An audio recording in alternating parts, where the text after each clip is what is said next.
सप्रेम प्रणाम। अशुभ हरन मंगल करन धनी श्रीदेव चंद्र जी नाम। श्री प्राणनाथ निज मूलपति श्री मिहिराज सुनाम। तेज कुंवरी श्यामा युगल को पल पल करूं प्रणाम। पिया जी को पल पल करूं प्रणाम। प्रथम लागू दो चरण को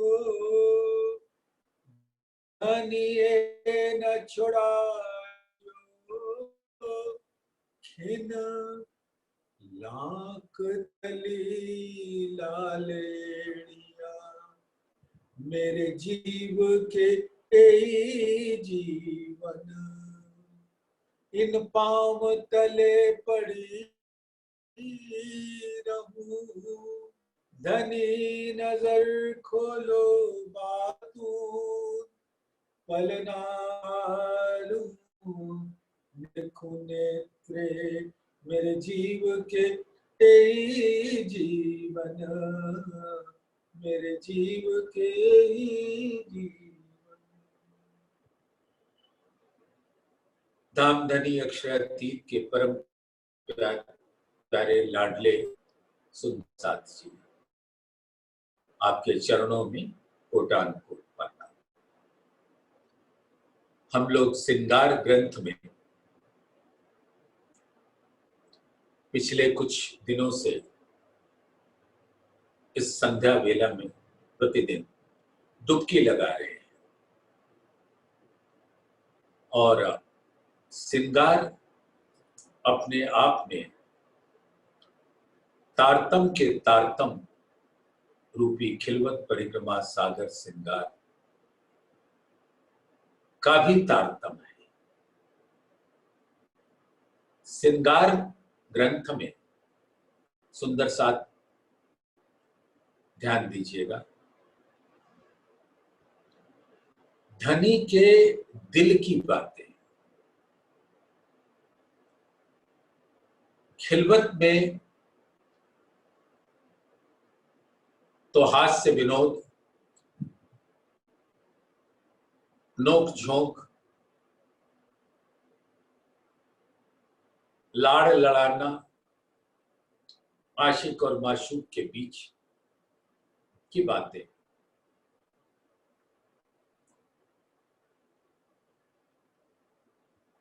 सागर ग्रंथ में वस्त्र और आभूषणों का और आठों सागरों का वर्णन है, जिसका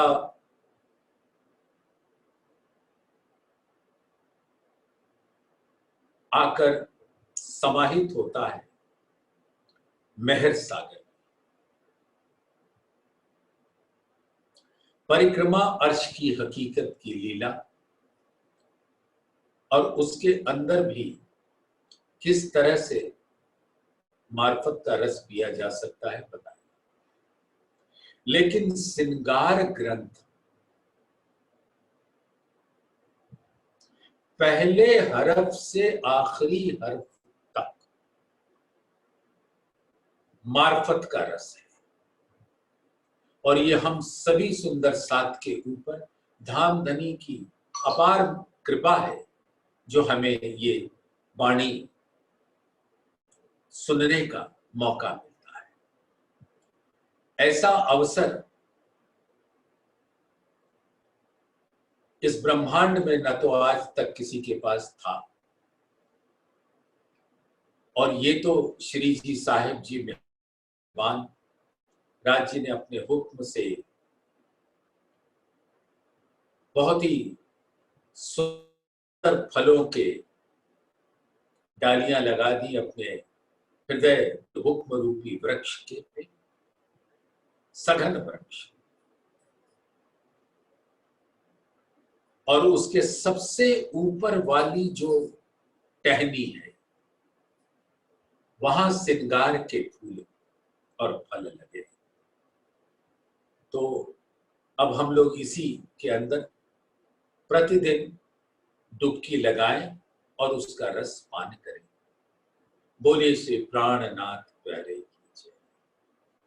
कल प्रकरण 2 के 8वें चौपाई तक हम लोगों ने रस पिया था।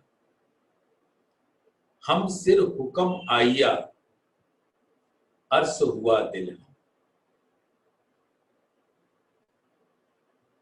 यानी कि ब्रह्म सृष्टियों के पास मात्र एक धनी के आदेश की छत्र छाया में रहने के अलावे कोई दूसरा काम है ही नहीं। यानी अपने आप को धनी के चरणों में पूर्णतया समर्पित करना ही हम सिर हुक्म आए। हुक्म राजी का दिल का इच्छा जब प्रकट होती है तो वो हुक्म कहलाता है। लेकिन अगर उसको गहराई से देखें, उसके हुक्म के बातूनी स्वरूप को देखें, तो राजी के दिल में और हुक्म में कोई अंतर नहीं, क्योंकि वहीं से इसकी लहरें प्रकट होती। और राजी ने अपनी प्यारी रूहों को जो उनके दिल में ही बसती हुक्म का स्वरूप बना दिया, और हम सिर्फ हुक्म आया। और धामधनी ने अपना आदेश हमारे अंदर भर दिया, तो एक आदेश की छतरी खींच गई हर ब्रह्म सृष्टियों के ऊपर। सुंदर साथ, यह हमारा और आपका फर्ज भी बनता है कि ये राजी ने हुक्म की छतरी हमारे ऊपर जो तान रखी, उस छतरी के रंगों को जरा एक बार देखे तो सही। उस हुक्म ने जबराइल और असराफील को हुक्म दिया कि निगहबानी कीजिए मेरे खासे बंदों पर। और आप सभी जानते हैं कि जबराइल माया को प्रवेश नहीं करने देता आपके दिल में,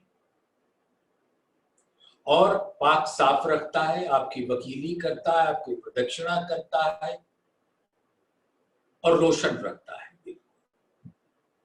इतना कोमल बना देता है दिल को कि जहां जब असराफील नरसिंहा फूंकता है, यानी तारतम का बिगुल बजा देता है, तो दुनिया को सुनाई पड़े न पड़े, ब्रह्म सृष्टियों के अंतर श्रवण अंग से वो उनके दिल में सीधा पहुंच जाती है। और ये हुक्म की छतरी है जिसके नीचे जबराइल और असराफील खड़े होकर ब्रह्म सृष्टियों के रखोपा है। और हम सभी जानते हैं। तो हम सिर्फ हुक्म आइया अर्स हुआ दिलहा, और इस हुक्म से राजी ने हमारे दिल को अर्श किया।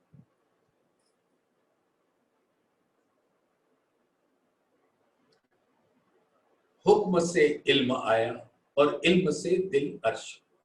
ये तीनों मिल किया जहूर, अव्वल आखर रोशन, हक बैठे इन इल्म में तो दिल अर्श हुआ मोमिन।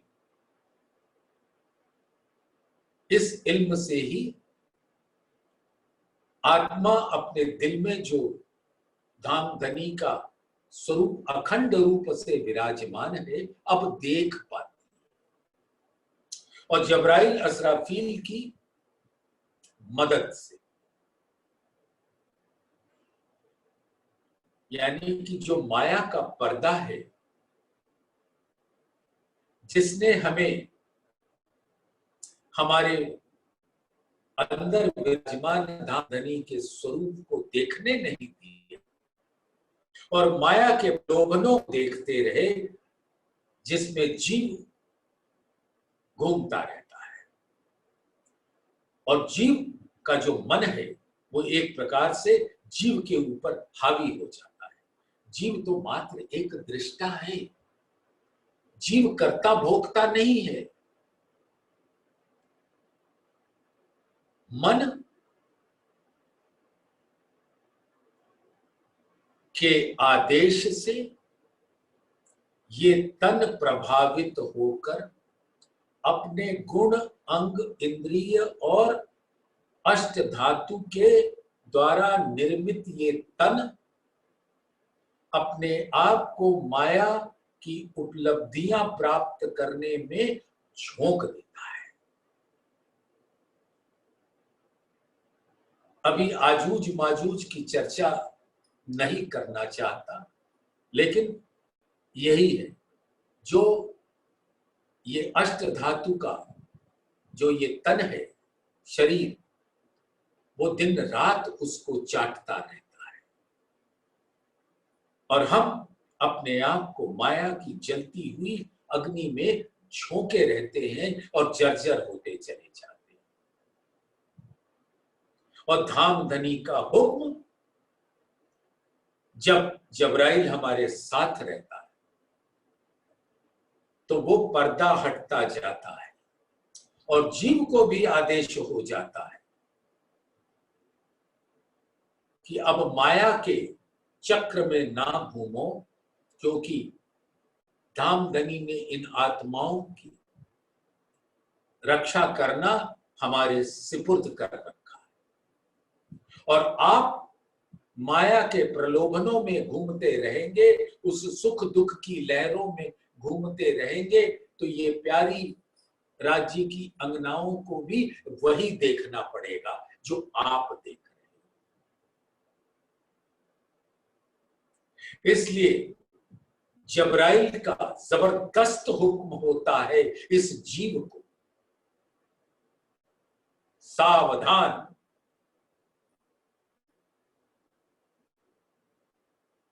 मन को नियंत्रित करो, माया की ख्वाहिशों से परे हो और धामधनी के इल्म को ग्रहण करो। तुम्हारी सपने की बुद्धि भी जबराइल कहते हैं कि मैं परिमार्जित कर देता हूं। उस सपने की बुद्धि से जब वाणी को ग्रहण करोगे तो कुछ तो स्वाद आएगा, और जब तुम वाणी ग्रहण करने का प्रयास करोगे तो आत्मा जो तुम्हारे को अधिष्ठान बना के बैठी है, वो उस वाणी को अपने जागृत बुद्धि से ग्रहण करेगी। यानी कि तारतम ज्ञान हुक्म से आए हुए इल्म की लहरों को जीव भी ले रहा है और आत्मा भी ले रही है।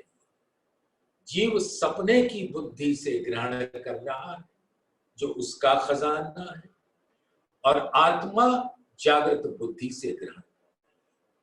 और आत्मा क्योंकि राज्य के दिल में उस बैठी है, जिसके ऊपर पर आत्म के दिल के नैन की नजर है, वो आत्मा के द्वारा होने वाली सारी हुक्म रूपी लीलाओं को आत्मा देख रही है, तो पर आत्म के दिल में भी वो पहुंच रहा है। अर्स्तन दिल में ए दिल, दिल अंतर पट कछु नाहि, सुख लज्जत अर्स्तन खेचही, तब क्यों रहे अंतर माही। दिल मोमिन अर्स्तन बीच में, उन दिल बीच ए दिल, कहने को ए दिल है अर्से दिल असे। जब हम मार्फत की बातें करते हैं तो ये चौपाइयां स्वतः ही निखर कर आ जाती हैं। इसको कोई बोलना नहीं पड़ता, इसको देखना पड़ता है। चौपाइयों को बोलो मत, सुनो मत, देखो।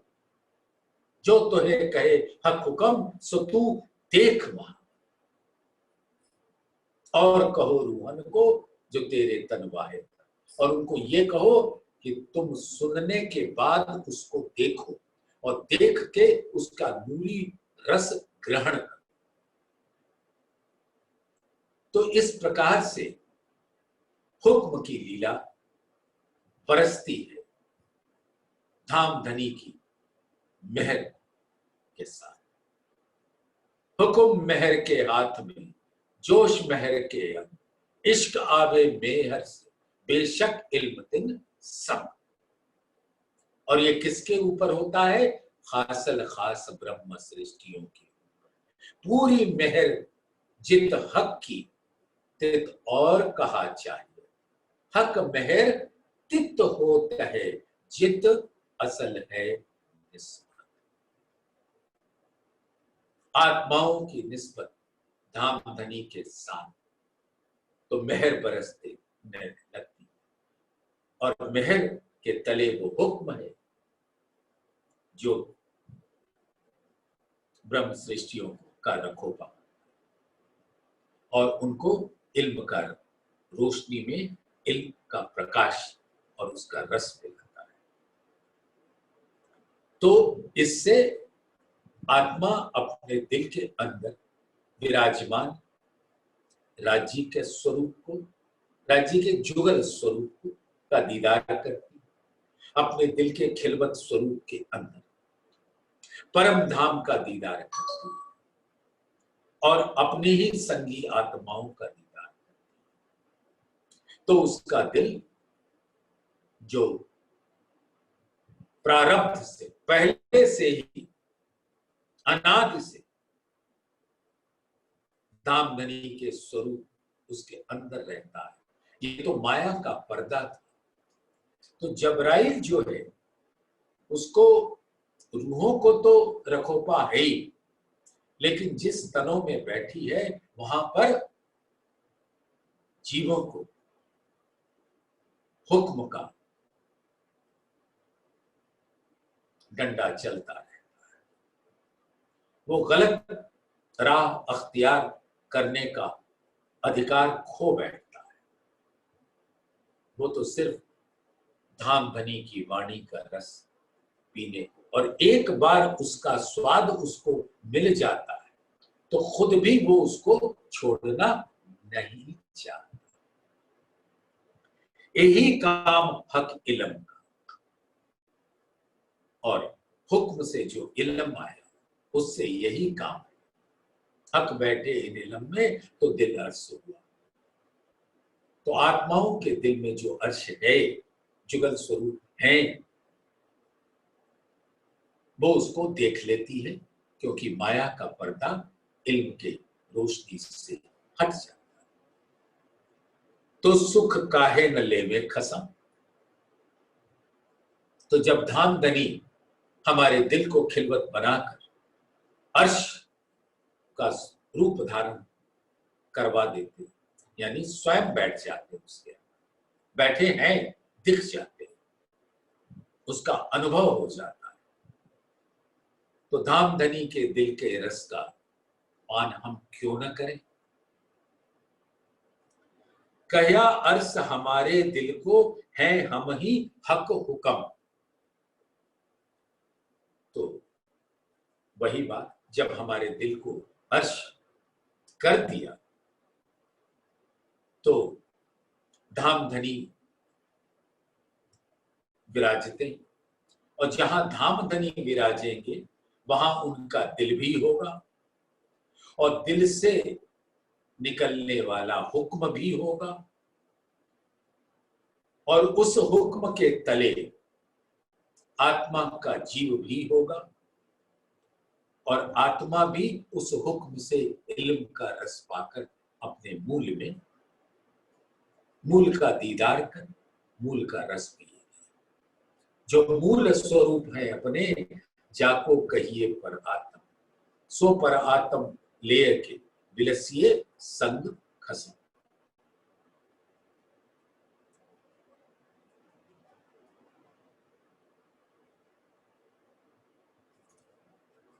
तो कया अर्श हमारे दिल को, है हम ही हक हुक्म। क्यों न आवे इश्क हक का यूं बेशक हयाती इल्म। इस अखंड करने वाले इल्म से इश्क तो आएगा ही। सुंदर साथ आपके चरणों में ये निवेदन करना चाहूंगा कि ये सारी चौपाइयां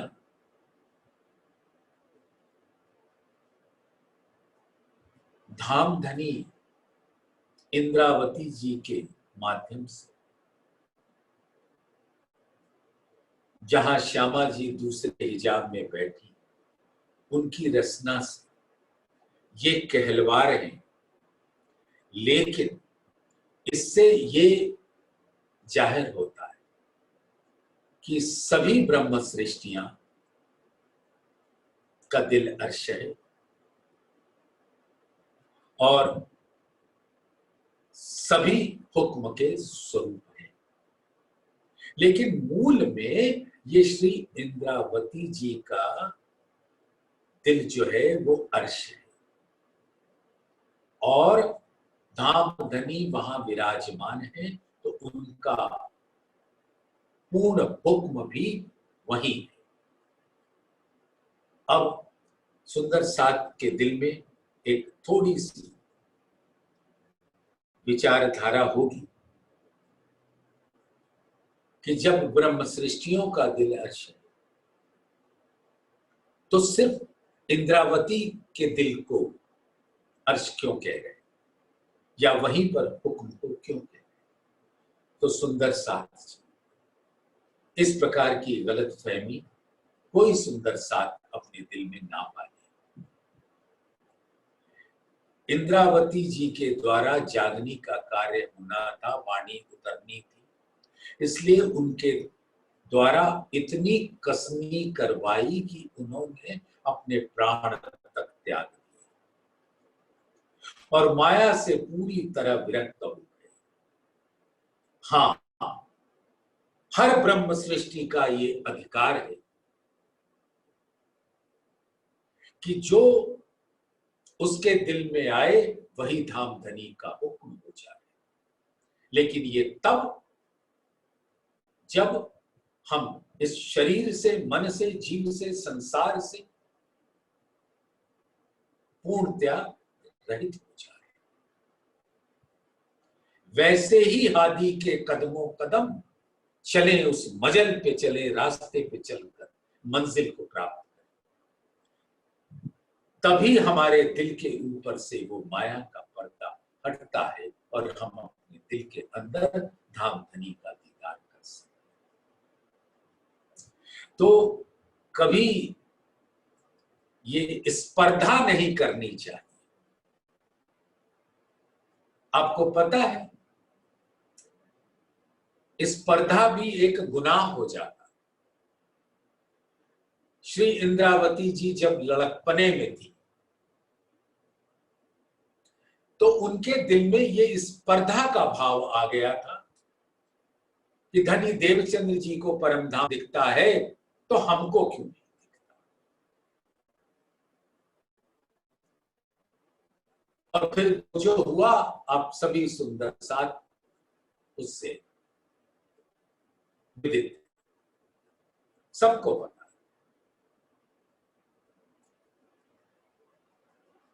तो उतनी कसनी करने के बाद भी क्या कहते हैं, देखिए विनम्रता की पराकाष्ठा। हम तो जरा सा काम कर दें तो उसके गुणगान करते फिरते। और इंद्रावती जी के मुखारविंद से क्या निकल रहा है, रूहों को सिखापन है, रूहों के ब्रह्म सृष्टि में। मेरे दिल की देखियो दर्द ना कछु इश्क, ना सेवा ना बंदगी, यही मेरी पीड़ा। यानी मेरे जीवन का शैली ही यही रही है। ना दिल में कोई धनी के प्रति दर्द है, ना प्रेम है, ना मैं कोई सेवा कर पाती, ना अनन्य प्रेम लक्षणा भक्ति से उनके चरणों में पड़ी रहती हूं। यही मेरा जीवन शैली रही।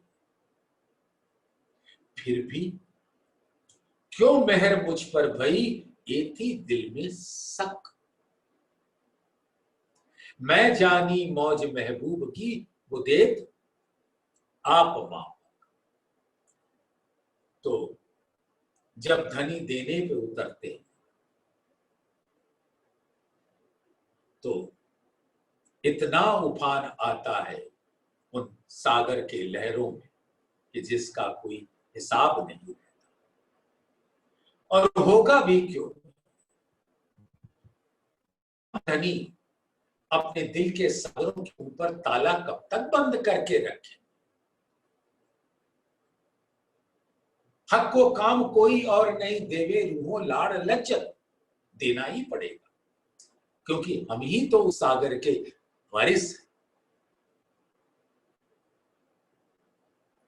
बस क्या कहते हैं, मैं लिखा है तुमको, जो एक बेर करो मोरे साथ, तो 10 बेर जी जी करूं करके तुम्हें याद।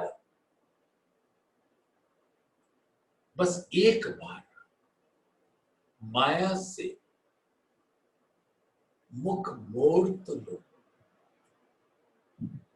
मुख मोड़ते ही मैं ही तुम्हें नजर आऊंगा। मैं ही तो खड़ा हूं तुम्हारे नैनों के समक्ष, तुम्हारे दिल में हूं। मैं तुमसे अलग हो ही नहीं सकता। तुम्हारा कोई हाल हो, कौल फैल हाल बदले, पर छूटे ना रूह इश्क। मैं ही तो इश्क का स्वरूप, तुमसे मैं अलग हो सकता नहीं। रूह इश्क दो बका, ये दोनों ही अखंड स्वरूप है, परम धाम। इश्क मेरा स्वरूप है और तुम रूह, और तुम मेरे स्वरूप। रूह इश्क दो बका, इनमें ना ही सक।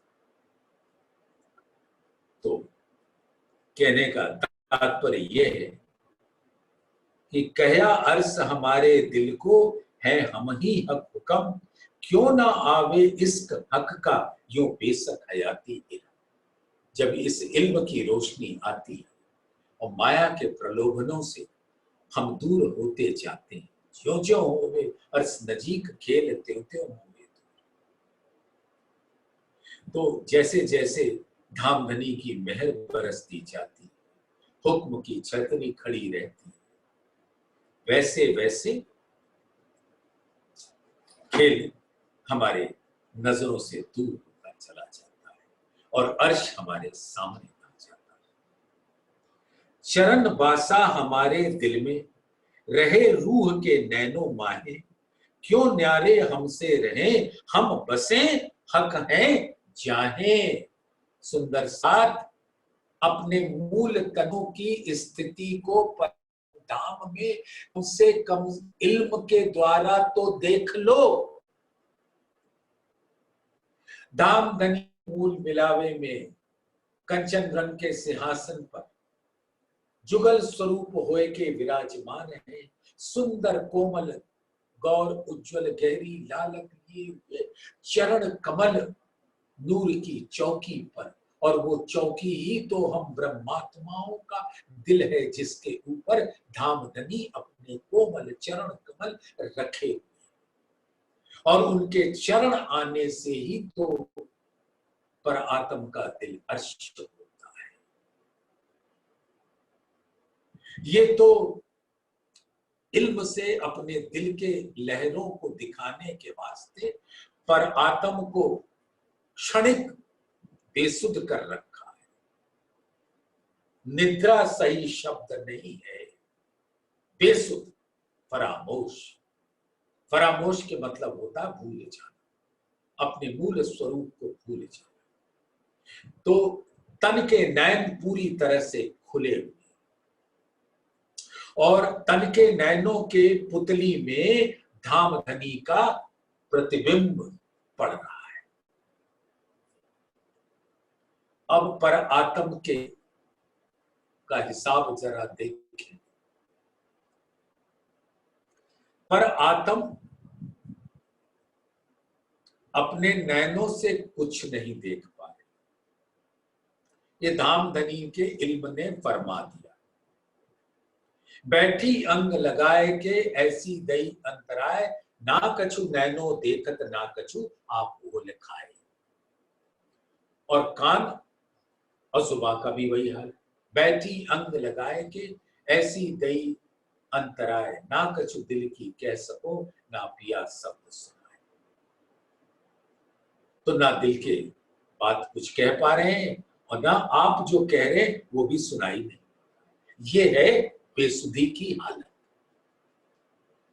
तो धामधनी के जुगल स्वरूप का प्रतिबिंब पर आत्म के नैनों में पड़ रहा है और वो नैन पर आत्म के दिल से सीधा जुड़ा हुआ है।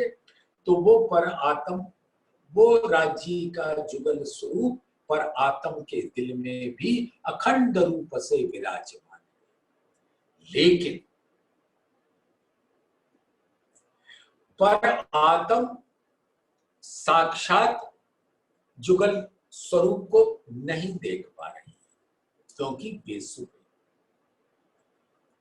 और पर आत्म के नैनों की पुतलियों में जो धामधनी के जुगल किशोर का स्वरूप का प्रतिबिंब पड़ रहा है, उसको तो वो तन देख ही नहीं सकता। जैसे मैं आपको देख रहा हूं, आपका प्रतिबिंब मेरे नैनों में पड़ रहा है, और अगर कोई ऐसी मुझे निद्रा आ जाए तो मैं साक्षात भी आपको नहीं देख पा रहा हूं और आपका प्रतिबिंब जो मेरे नैनों की पुतलियों में पड़ रहा उसको भी नहीं देख पा रहा। और ये करिश्मा है कि धामधनी इल्म का बल देके, निस्बत का बल देके, अपने हुक्म से चितवन के माध्यम से आत्मा को मूल मिलावे में खड़ा कर देते। तो पर आत्म के नैनों की पुतलियों में धामधनी का प्रतिबिंब तो पड़ रहा है, जो पर आत्म नहीं देख सकती वो आत्म देख रही। तो आत्म का सौभाग्य देखिए कि वो धामधनी को साक्षात सिंहासन पर भी देख रही है और उस जुगल रूप का प्रतिबिंब जो पर आत्म के नैनों की पुतलियों में पड़ रहा है उसको भी देख रही है।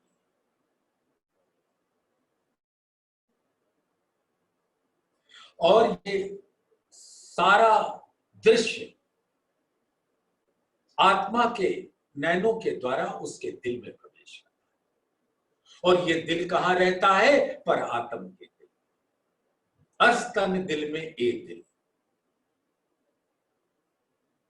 तो इसकी जो लज्जत है वो पर आत्म स्वतः ही खींच लेती है। सुख लज्जत अरस्तन खैच ही, तब क्यों रहे अंतर माए। जो आत्मा के दिल में वो सुख है, आनंद है, वो पर आत्म के दिल में स्वतः ही आता है।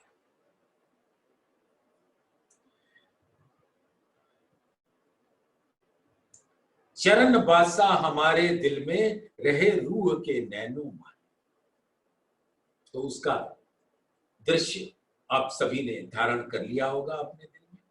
क्यों न्यारे हमसे रहें, हम बसे हक हैं जाएं। हम वहीं रहते हैं जहां धामधनी के चरण कमल। मेरे सब अंगों हक हुक्म, बिना हुक्म जरा नहीं। सुंदर साथ हम सभी इससे सिखापन ले, लेकिन ये बात श्री इंद्रावती जी के लिए कही गई। मेरे सब अंगों हक हुक्म, इंद्रावती फरमाती कि जब धामधनी ने अपने आवेश स्वरूप से उनके दिल को नवाजा हफ्सा में,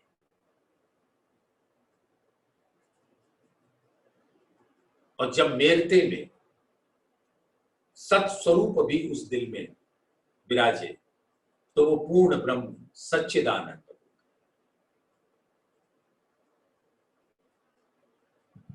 जिसके अंदर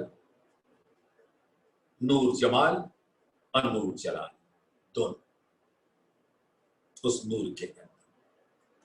तो कहते हैं कि जब वो आवेश स्वरूप जो है ही हुक्म का स्वरूप धामधनी की नजर के साथ, तो मेरे नख से शिख तक अब वो धनी का स्वरूप, मेरे सब अंगों हक हुक्म, यानी कि मेरा अंग अंग धामधनी का आवेश स्वरूप, बिना हुक्म जरा ना है, और इस तन के अंदर धामधनी का हुक्म ही है, उसके अलावे कुछ और नहीं।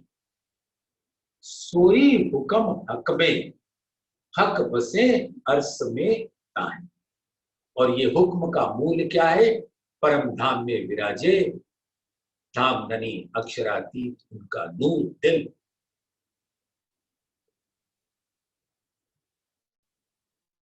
वहीं से हुक्म प्रकट होगा। हम बस हक बसे अर्श में तान। तो राजी वहीं विराजते जहां अर्श, तो परम धाम अर्श है, वहां विराजे। श्यामा जी का दिल अर्श है, तो वहां विराजे। अब श्यामा जी का ही स्वरूप इंद्रावती जी के अंदर विराजा, तो इंद्रावती का दिल भी धाम अर्श। हम अरस परस हैं हक के, ये देखो मोमिनों के साथ।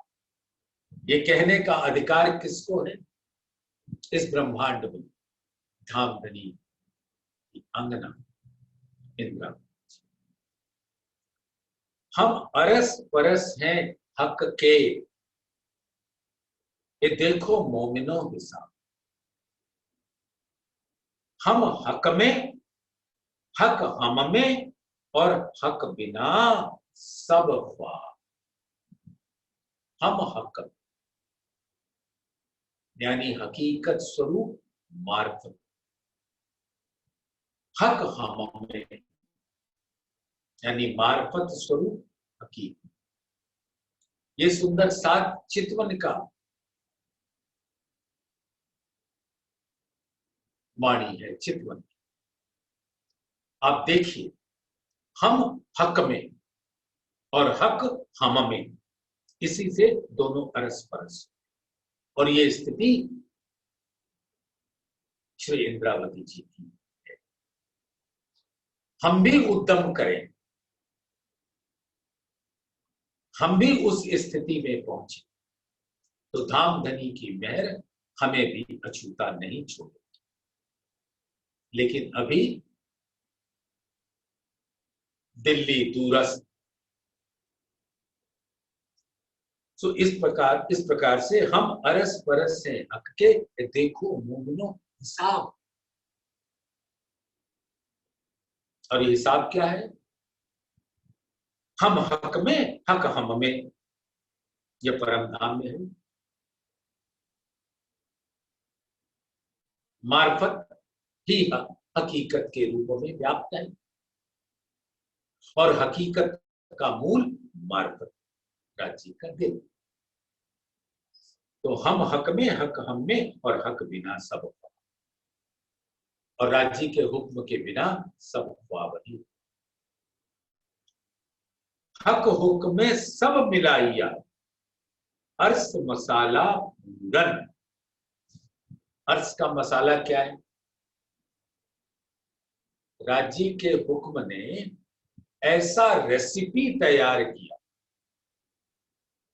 हम रूहों के वास्ते, ऐसा पकवान बना जिसमें अर्श का मसाला है। वो मसाला आप इतने दिनों से सुन ही रहे हो, वर्षों से पढ़ ही रहे हो। प्रेम, आनंद, सौंदर्य, एकत्व, शोभा, आभा, कांति, चमक, छटा,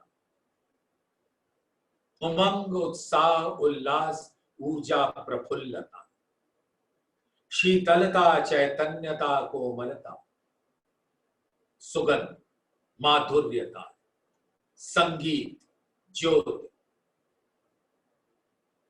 निस्बत, वहदत, नूर, इल्म, इश्क, मेहर,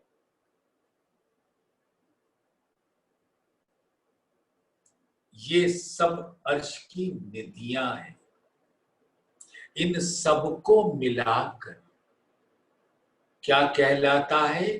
धामधनी का दिल। और राजी ने हम रूहों के वास्ते उनके दिल में अपना दिल परोस कर रख दिया। लो, इसका स्वाद भर भर के लो। हक हुक्मे सब मिलाइया, अर्स मसाला पूरन, हादी रूहों जगामने, करामने हक वर्णन। और हुक्म से राजी के दिल का, राजी के तन का, हर सौंदर्य का, ये सारे न्यामतों का वर्णन करा दिया। जब हम भोजन करते हैं बहुत स्वादिष्ट होता है, लेकिन जब भोजन की एक एक सामग्री बता दी जाए कि किस किस अनुपात में कैसे कैसे मिलाई गई, जिससे इतना सुंदर पकवान बना है, जिसका रसपान आप कर रहे हैं, तब उस भोज्य पदार्थ की लज्जत, स्वाद अनंत गुना बढ़ जाता है।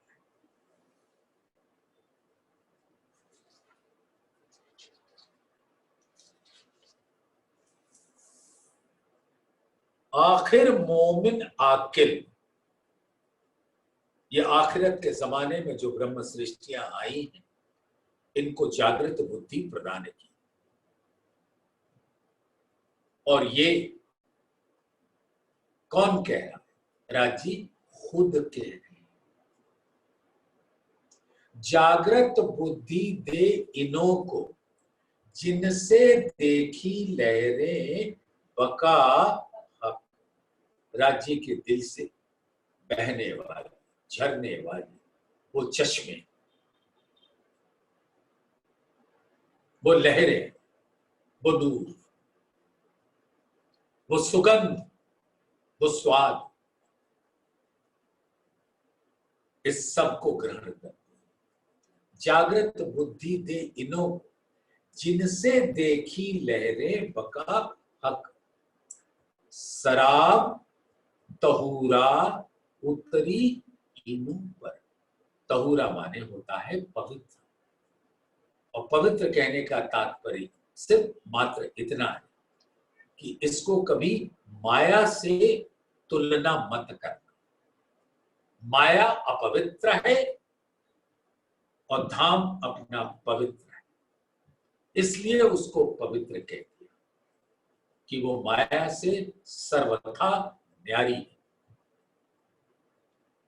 तो शराब तहूरा उतरी इनो, तो धाम धनी के दिल से अनंत इन नामतों का जो रस उतर रहा है, शराब तहूरा उतरी इनों पर, सिर्फ ब्रह्म सृष्टियों के खातिर। चलते फिरते लोग उसकी सुगंध ले सकते, लेकिन पीने का हक मात्र ब्रह्म सृष्टियों को ही है। तो कह रहे हैं शराब तहूरा उतरी इनों पर, पिलाया हादी हक इश्क, यानी कि श्यामा जी को राज्य ने अपने इश्क की बख्शीश दी, और वो श्यामा जी अब अपनी रूहों को पिला रही है और उसके लिए जो जागृत बुद्धि दे देने से, माया से अलग होकर विचारने का सहूर दे दिया। आखिर मोमिन आकिल कहया जिनका दिल अर्स, तो हक दिल का जो इश्क सो मोमिन पीवे रस। तो सुंदर साथ अब आप समझ गए इस बात कि जो हक के दिल का इश्क अनंत नियामतों के संग उसको पीने का अधिकार मात्र वो ब्रह्म सृष्टियां हैं जिनके मूल तन धाम में विराजमान है। विचार करें दिल मोमिन मता दिल हम, तो हक दिल होसी कौन न्यामत जो हक वाहिदत खसम। अब इस जागृत बुद्धि से मोमिन आप अपने दिल में इस बात को विचारिए कि जो परम धाम की निधियां हमारे दिल में हैं, तो हक दिल होसी कौन न्यामत। तो हमारे दिल के अंदर इतनी न्यामतें हैं, तो सोचो विचारो कि परम धाम के अंदर वो अनंत न्यामतें क्या है।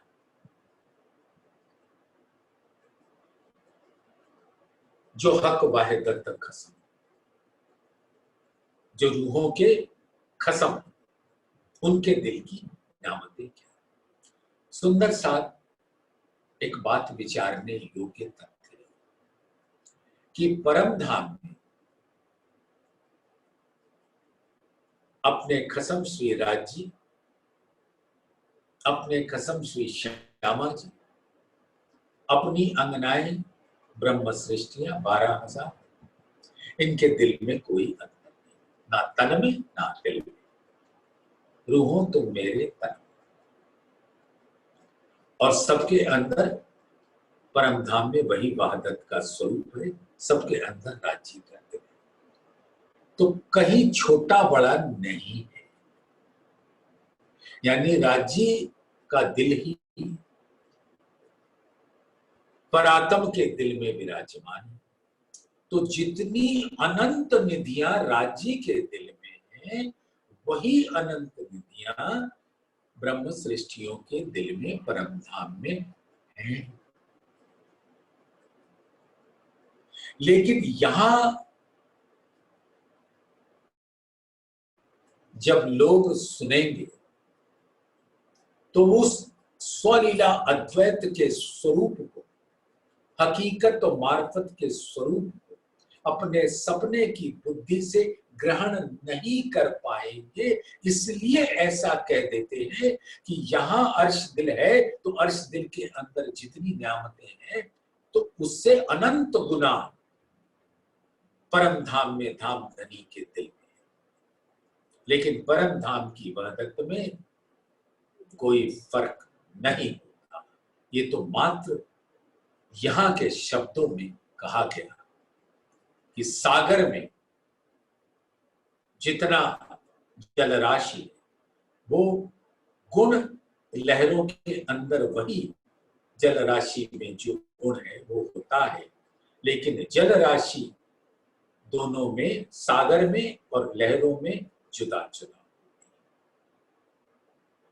जो सूर्य में ऊर्जा होती है वो उसकी किरणों में नहीं होती, लेकिन गुण जो सूर्य में है वही उसकी किरणों में, लेकिन वो यहां के हिसाब से। अगर परम धाम में देखें तो राज्य सूर्य का स्वरूप और ब्रह्म सृष्टियां किरणों का स्वरूप नहीं है। ब्रह्म सृष्टियां भी सूर्य है,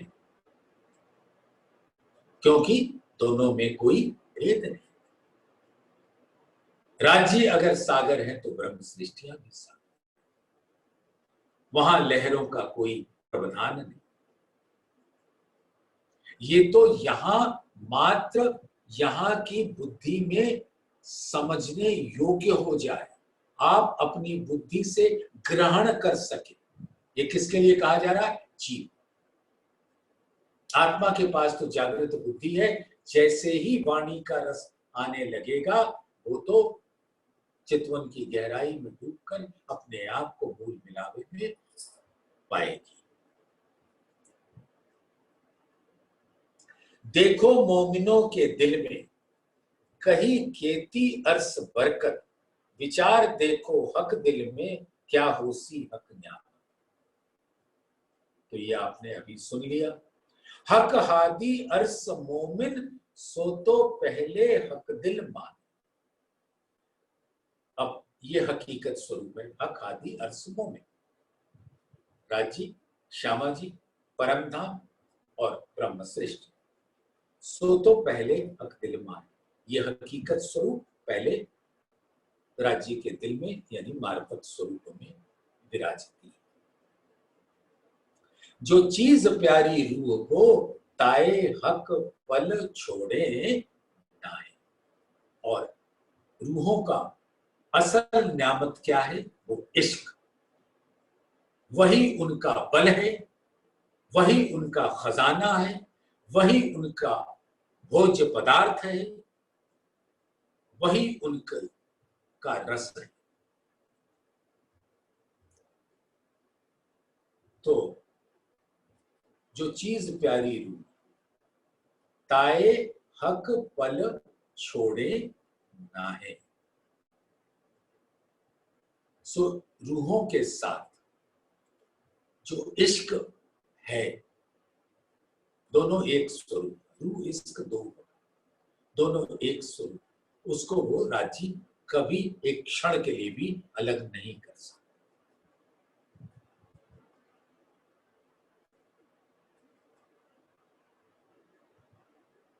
कोई बात खुदा से ना हो वहीं, ऐसे ना कहियो कोई, पर एक बात ऐसी बका मिले जो हक से भी ना हो। यानी रूहों को इश्क से अलग नहीं कर सकते।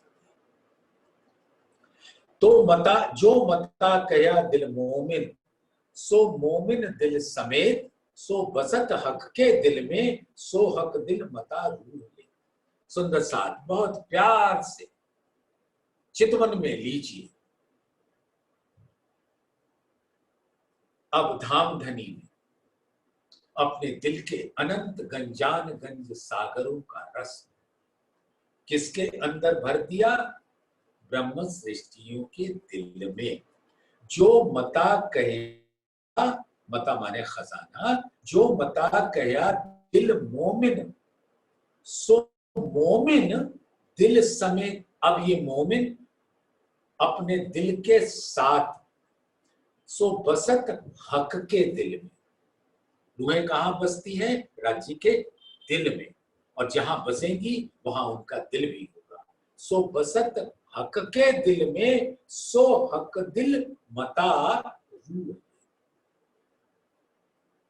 तो राज्य के दिल का अनंत मता और रूहों के दिल का अनंत मता अरस परस हो जाए,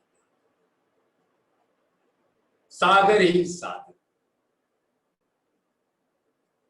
रूहें भी उस सागर का स्वरूप हो जाए। जो रूह बैठे हक दिल में, सो मगन माहे न्यामत, जो तित पड़ी कदी खोज में, तो छूटे ना लग गया। और जो ब्रह्म सृष्टि इस मार्फत परम सत्य के अंदर इल्म के द्वारा चितवन की गहराइयों का सहारा लेकर और इस माया के प्रलोभनों से दूर होकर उनके दिल में विराजती, सो मगन माहे म्याम। तो वो उस अखंड रस को पीने में, स्वाद लेने में मगन हो जाती है। जो तित पड़ी कदी खोज में, तो छूटे न लग गया। यह आत्मा का प्रावधान नहीं है। अगर जीव अपनी तार्किक बुद्धि यहां लगाने लगे, ऐसा क्यों? ऐसा क्यों, ये कैसे कह दिया, वो कैसे कह दिया, तो प्रणाम। फिर ये तन छूटने तक वो खोजता ही रह जाए। और अगर वो इस खोजने की राह में लग गया तो उसको जो हुक्म हुआ था कि इल्म के असल रस को अपनी आत्माओं तक पहुंचने दो, उससे उसने नहीं पहुंचने देकर उसने बहुत बड़ा गुनाह किया है और वो इस गुनाह का भागीदार होगा हश्र के मैदान। तो सुंदर साथ अपने जीव स्वरूप में ना विराजे, अपने आप के अंदर वो आत्म स्वरूप का दीदार करें। तो सुंदर साथ ये चौपाई नंबर है 19 सिंगार ग्रंथ के प्रकरण 2 की। जो रूह बैठे हक दिल में सो मगन माहे न्यामत, जो तित पड़ी कदी खोज में तो छूटे ना लग गया। तो इसी चौपाई के साथ आपके चरणों में कोटान को